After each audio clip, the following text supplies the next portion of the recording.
Do you shoot with the Godox V1? Amazing flash, but let me show you its downfall. This right here, hot shoe mount, very fragile. Lucky for you, it's an easy fix. Let me show you how. All you would need is,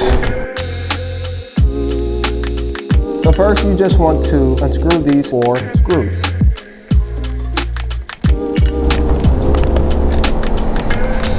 Once you do that, it easily pops off, like so. Then you have this ribbon. This ribbon is usually attached to here, and you just want to slide that off. Now you want to grab your replacement part, take this ribbon, and place it, slide it just right in there.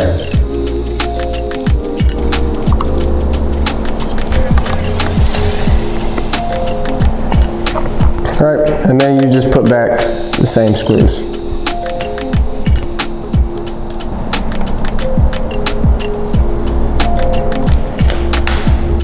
And that's it. Simple fix. If you like more videos like this, check out my channel and make sure you like and subscribe.